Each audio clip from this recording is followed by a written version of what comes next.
scratch one billionaire off the list for the 2020 presidential campaign. Former New York City Mayor Michael Bloomberg now saying he will not be running as a Democrat for the presidential nomination in that year. Michael Bloomberg saying that he has carefully assessed his odds. Here's a statement from the former New York City mayor. It says, "I know what it takes to run a winning campaign, and every day when I read the news, I grow more frustrated by the incompetence in the Oval Office.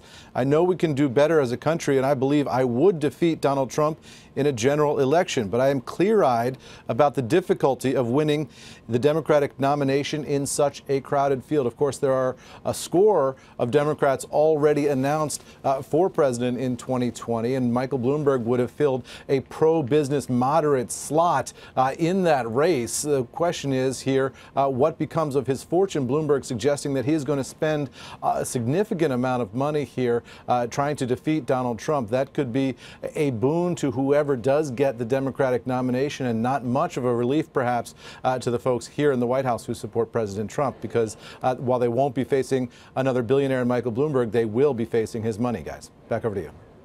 Eamon, thank you. And Michael Bloomberg, in classic Bloomberg form, writing his op-ed on, the Bloomberg website, pretty much making it clear that he doesn't think he could win in a crowded Democratic field, which is not unlike the reason he stepped out in the last election. Says that he could do a lot more good work, putting his resources and his time to use instead of running the next 2 years.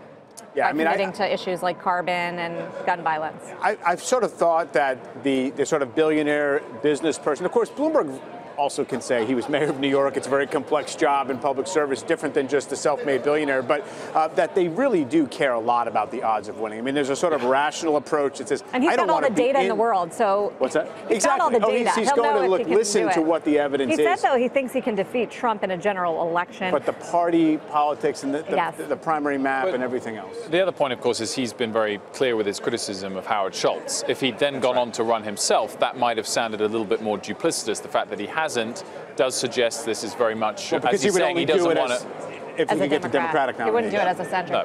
Anyway, I think a lot of people on Wall Street would be disappointed, including Warren Buffett, who didn't tell Becky last week that he would like to see Bloomberg. The other question is whether he's been talking closely with some of his friends, like Mr. Biden, for example, and this is an indication that he knows that announcement might be coming, and again, he doesn't want to be too close to them. Maybe. And warning against the drift to the left, which would fit with a Biden endorsement.